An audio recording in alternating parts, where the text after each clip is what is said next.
Oke, lanjut ya. Jika tadi kita mengakui investasi itu pengukurannya melalui laporan laba rugi, ini kita investasinya diklasifikasikan sebagai tersedia untuk dijual. Maka nanti pengakuan dan penghentian pengakuannya ada perbedaan dari yang sebelumnya. Untuk contoh yang digunakan itu sama seperti yang contoh sebelumnya, di mana ada pembelian saham, lalu ada pengumuman dividen, ada penyesuaian dengan nilai wajar, serta ada penjualan investasi. Nah, dari kedua kedua jenis transaksi yang ini serta yang tadi itu sama saja untuk jurnalnya, namun terdapat perbedaan pelaporan di bagian kerugian ataupun keuntungan yang dihasilkan dari perbedaan selisih nilai tadi. Jika tadi selisihnya itu nantinya akan dilaporkan di laporan laba rugi, tapi kalau investasinya diklasifikasikan ke dalam tersedia untuk dijual, maka si selisih tersebut nantinya akan dilaporkan di dalam penghasilan komprehensif lain atau ada comprehensive income, tidak dilaporkan di laporan laba rugi. Lalu selanjutnya di sini berkaitan dengan contoh yang lain lagi, yaitu portofolio investasi di instrumen ekuitas. Di sini contohnya pada tanggal 31 Desember, PT NUR memiliki portofolio investasi di instrumen ekuitas, di mana pengukuran investasinya diukur berdasarkan nilai wajar melalui laba rugi.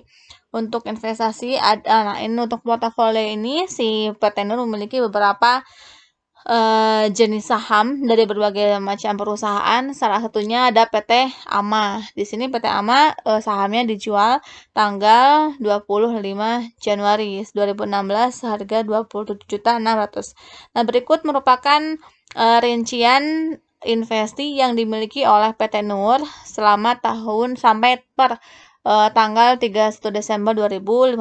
Ada PT AMA, PT BAK, PT CAP dengan masing-masing nilai tercatat dan nilai wajarnya.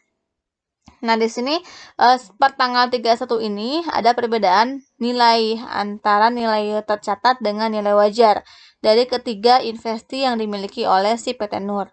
Di mana ketika pelaporan ada keuntungan dan kerugian yang dihasilkan dari selisih tadi, sehingga ketika disesuaikan jumlah si keuntungan atau kerugiannya memiliki nilai negatif 34 juta, di mana nilai wajarnya lebih rendah dibandingkan nilai tercatatnya, sehingga nanti pada saat jurnal penyesuaian nilai wajarnya yang 34 juta ini akan menimbulkan kerugian karena nilai wajarnya lebih kecil dibandingkan nilai tercatatnya. Karena kerugian merupakan pengurang dari revenue, sehingga kerugian dari penyesuaian ini itu akan dilaporkan di debit, sedangkan untuk investasinya itu akan berkurang sebesar 34.500.000. Kenapa berkurang? Karena si nilainya menjadi berkurang lebih rendah sebesar 34.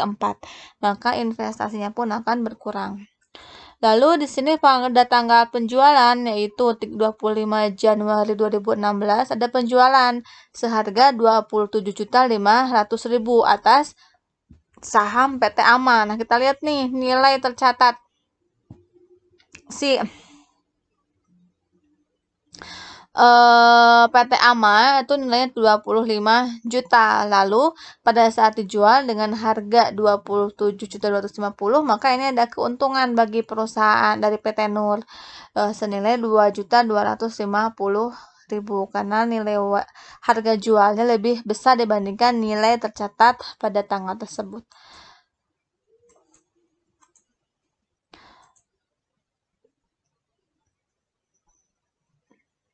Nah, jika tadi kita melaporkan tahun 2015, ini kita melakukan portofolio investasi PT NUR tanggal 31 Desember 2016 tahun depannya. Nah, selama 1 tahun ke depan itu si PT NUR membeli saham PT Dora seharga 24.500.000, sehingga di tabel portofolionya yang PT AMA tadi itu kan sudah dijual, sehingga hilang dari portofolio dia dan ditambahkan PT Dora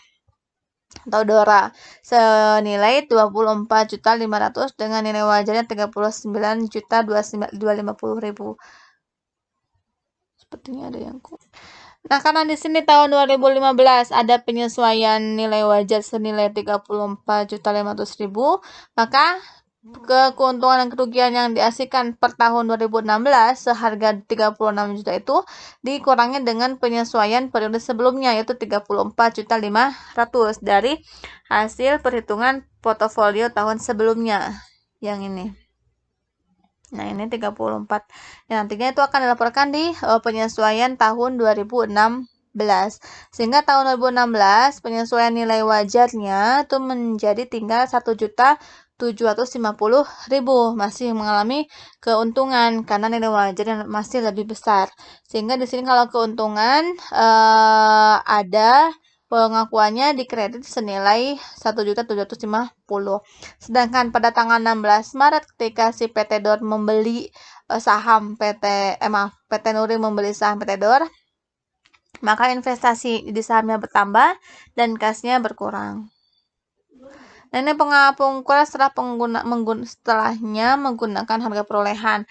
Nah, jika pada saat kita mengukur investasi berupa saham itu berdasarkan nilai wajar, tapi ternyata nilai wajarnya itu susah untuk diukur atau tidak bisa diukur secara andal, maka kita bisa menggunakan bisa mengukur investasi tersebut berdasarkan harga perolehan pada saat dulu kita membeli. Nah, hal ini juga diatur di dalam PSAK 55.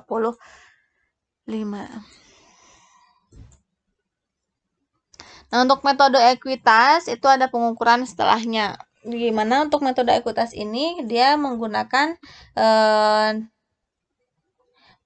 diatur di dalam PSAK 15 tentang pengaturan investasi pada entitas asosiasi, sehingga jika entitas satu membeli saham entitas yang lain dengan kepemilikannya antara 20-50%, maka metode yang digunakan menggunakan metode ekuitas.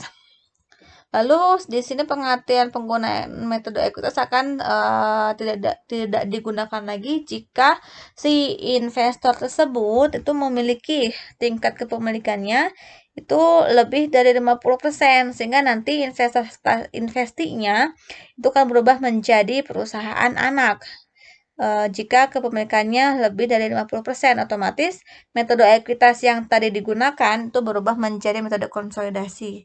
Lalu yang kondisi kedua juga akan berubah ketika sisa kepentingan itu diukur pada nilai wajar, bukan menggunakan metode ekuitas lagi.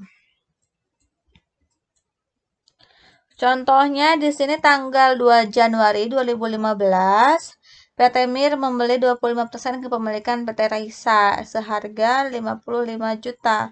Selama tahun 2015, PT Raisa memperoleh laba sebesar 40 juta. Lalu dividen yang dibayarkan secara tunai tanggal 15 Januari 2016 senilai 10 juta. Buat jurnal yang dibuat oleh PT MIR. Yang pertama kita mau mengakui dulu pembelian saham PT Raisa oleh PT MIR seharga 55 juta. Maka di sini investasi di sahamnya bertambah, kasnya berkurang karena dia membeli saham menggunakan kas senilai 55 juta. Lalu tanggal selanjutnya itu tentang pengakuan penyesuaian laba yang dihasilkan oleh PT Raisa, karena selama tahun 2015 PT Raisa mendapatkan laba seharga 40 juta, maka si PT MIR berhak mengakui penambahan investasi dia di si Raisa, karena laba itu kan dasarnya itu menambah ekuitas, sehingga kalau kita menggunakan metode ekuitas ketika investinya ini ekuitasnya berubah, maka si investasi investor juga akan berubah, sehingga ketika PT Raisa memperoleh laba, maka laba akan meningkatkan ekuitas, dan bagi PT MIR itu akan meningkatkan investasi dia di PT Raisa, sehingga investasi ketika si PT Raisa bertambah labanya, maka investasi PT MIR bertambah dan berasal dari perolehan laba si entitas asosiasi, yaitu PT Raisa. Besar berapa? Karena yang dimiliki oleh PT MIR hanya 25%, maka PT MIR hanya mengakui penambahan senilai 10 juta dari 40 juta laba yang diperoleh, karena kepemilikannya hanya 25%. Begitupun juga dengan dividen yang dibayarkan oleh PT Raisa kepada investor, PT MIR hanya memperoleh penambahan penambahan kasnya senilai 25% saja dari jumlah dividen yang dibagikan, yaitu 10 juta, sehingga jumlah penerimaan kasnya hanya 2.500.000. Nah, kembali lagi karena dividen itu mengurangi ekuitas, maka pengaruhnya ke dalam investasi si PT MIR itu akan berkurang. Sehingga kalau menggunakan metode ekuitas, investasi kita akan meningkat jika ekuitas investasi meningkat. Kalau sepertinya ekuitas investasi menurun, maka investasi kita pun akan menurun. Itu untuk dasar penggunaan metode ekuitas.